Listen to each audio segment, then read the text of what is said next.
Hello and welcome to round 3 of the Ultra Prism League Cup at Gamerz Paradise. Here we have two players, one from San Antonio, the other from the Austin area. Ryan Brown versus Jamie Moss. Jamie Moss is going to be at the bottom of the screen, while Ryan is at the top. So we see Jamie starting with a Mewtwo from Evolutions. And looking at her deck, we can see some Hyper Rare Buzzwall. So we're seeing another Buzzwall GX deck versus Ryan's deck, which I know is Gardevoir and Zark. So, two different decks that we have not seen yet, at least these particular builds. So we see a Brooklyn Hill grabbing the Buzzwall GX, a strong energy going onto the Buzzwall, and a pass onto Ryan's turn. Here we do see a Tapu Lele, more than likely going to be grabbing a Bridget for the turn,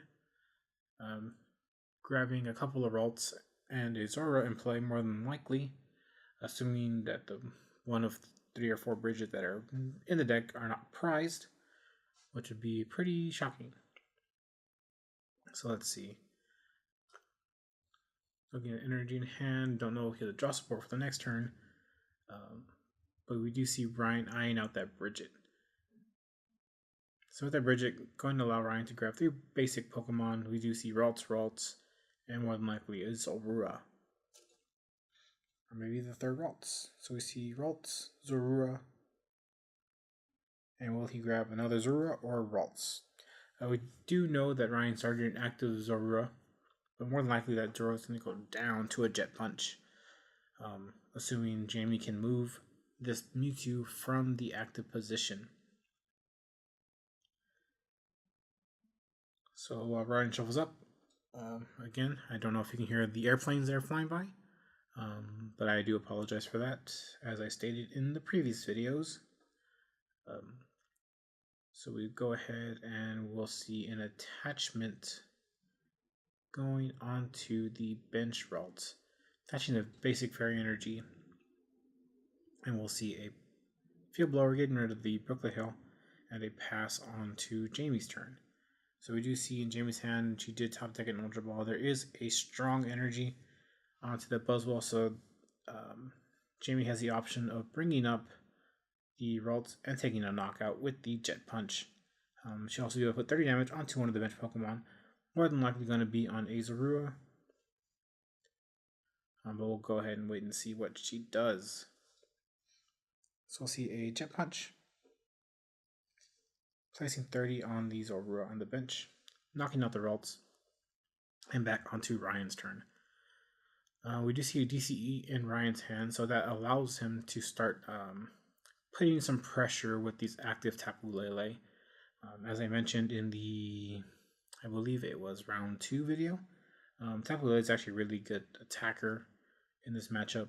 You put on some early pressure, force your opponent to start using their big GX attacks, and then you can end them, with a smaller hand size. So we'll see a DC onto the Tapu Lele, and a Cynthia, allowing Ryan to draw into a fresh hand of 6 cards. So as I mentioned earlier, the Tapu Lele can put a bunch of pressure onto Buzzwall, forcing them to go for early knuckle impacts or absorption GXs, which can kind of save you in the late game, assuming you have the proper board state to do so. So we do see Ryan draw another Ralts and a Max Potion, saving that Zorua on the bench from the Jet Punch for the next turn. So we'll see an Energy Drive for 80 damage. And onto Jamie's turn. We see a Float Stone. Not going to be super useful at the moment. We do see the Ultra Ball going to search for a second Pokemon. Could be another Buzzwall. Or we do see that she does play an Octillery deck, so maybe grabbing the Remoraid for the turn, or maybe a Tapu Lele if she does not have a draw supporter. But discarding the Sycamore, more than likely she has a second draw supporter.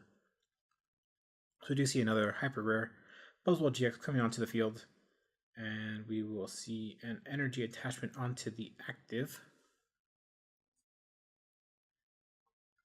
This will allow Jamie to take a knockout with the Absorption GX and go down to 3 prizes. Once again, if Ryan can retaliate with another Tapu Lele, you put the Buzzwole player, or Jamie in this case, in an awkward position to take a knockout afterwards. Really, it's going to depend on if she can hit max elixirs, but I don't believe we saw one in hand just yet. Here we'll see another Brooklet Hill. Going to grab a Watch and Learn Sudowoodo. Very, very popular card at the moment. Being able to copy Riotous Beating for the knockout onto Zoroark is very, very strong. No pun intended. It was definitely intended, actually. Anyways, so here we will see an Absorption GX. Jamie going down to 3 prizes. We'll see Ryan promote another Tapu Lele. Looks like he's going to continue the onslaught with Energy Drive. Here we'll see a Parallel City limiting Jamie down to 3 bench and an N. Ryan again will be drawing 6 cards while Jamie will be drawing 3. Currently Tapu Lele is doing 100 damage. So Ryan's going to need to draw a Choice Band if he wants to take a knockout. But with 3 Zorua on bench, the likelihood of hitting that Zoroark and trades is pretty high. So we see 1 Zoroark. Let's see what these trades start grabbing here. We see trade, discarding Floatstone, drawing Double Puzzle, and I couldn't really tell what the second card was. Will we see a second Zoroark come into play? So we do see Mallow, Puzzle Time, Double Colorless. So he's a double puzzle. So double puzzle going to be grabbing what looks like an Ultra Ball. And maybe just a card that he's in discard with trade anyways. And an N. So more likely you're going to see an Ultra Ball grabbing a Zoroark GX, discarding Bridget and Mallow. This will allow Ryan to dig just a little bit further into the deck, once again hoping to hit a Choice Band to take the knockout on this Buzzwole.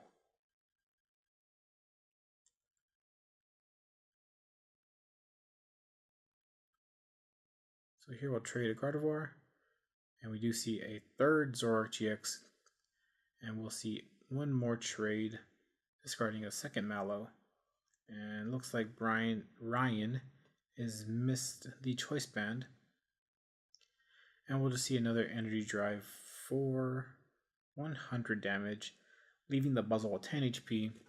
Really unfortunate for Ryan there. Now Jamie can start setting up a second Buzzwole if she so chooses. So we do see that Max Elixir hitting that bench Buzzwole. Jamie will be able to take a knockout with this Buzzwole that's active with the Knuckle Impact because of the strong energy that are attached. We do see a Remoraid hit the field, but that should not be in play.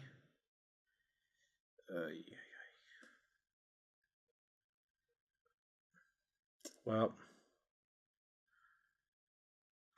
yeah, Olivia learn, but that Remoraid should actually be.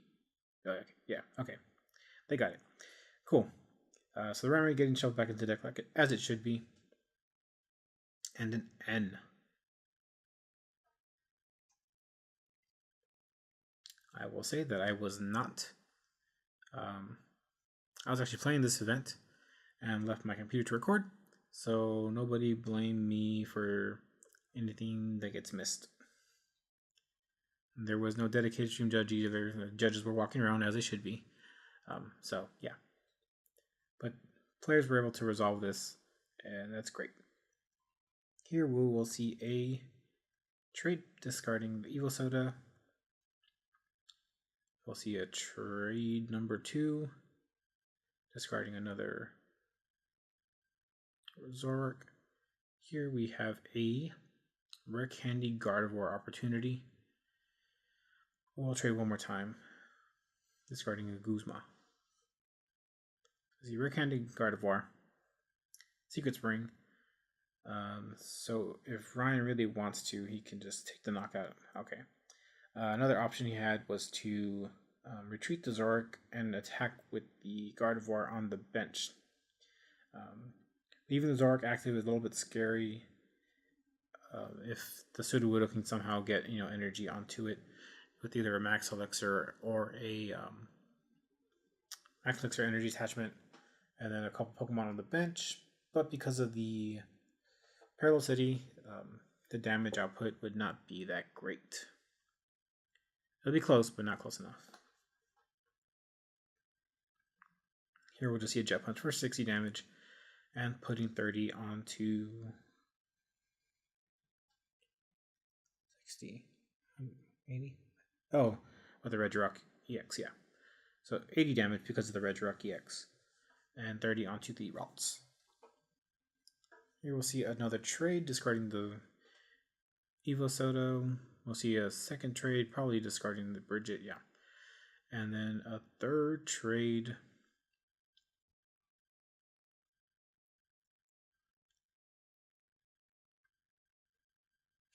Probably looking to evolve that second Ralts, or somehow pick up this Zoroark. So we do see a double puzzle grabbing Gardevoir, and looks like he's eyeing out the Max Potion. That'll allow him to retreat and basically wipe all the damage off the field. So we see it, Fairy Energy, okay.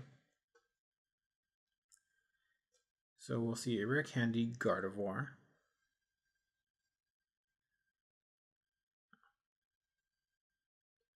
And one more trade. Rare Candy, Gardevoir,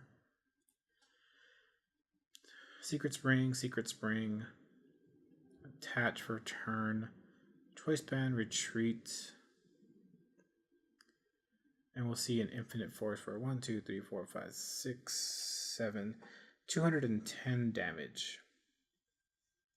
So it's 3 Fairy Energies, a double colorless Choice Band, and the energy onto the Buzzwole. On the Buzzwole is enough for the knockout. Yeah, really the only response Jamie has at the moment would be a Watch and Learn, but she would need something like Max Elixir, Energy Attachment, and a Float Stone to achieve that. And her hand does not look like that's going to be the case. So we'll see a Brooklet Hill. Maybe looking for a Remoraid. 5, 6. Any EX Pokemon is going to be getting knocked out by this Gardevoir. So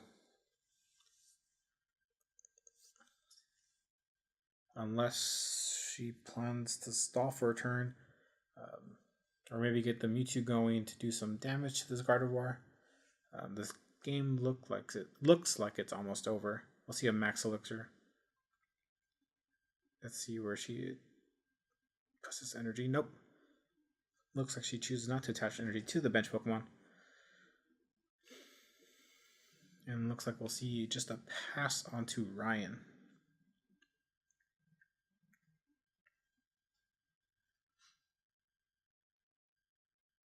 And on Ryan's turn, looking for a way to bring up one of this benched EXs. So we see a Tapu Lele, Wonder Tag, fail it. Well, we just seen Infinite Force from the Gardevoir, or we'll have some sort of way to switch them. So we see the removing of the Brooklet Hill, and is there a way to... Nope, looks like Ryan's just going to take the one prize. And looks like Jamie drew a second Buzzwole, or third Buzzwole, and a pass and an energy attachment. And that'll be the game. Going to Ryan, ending round 3. we will see you shortly for round 4.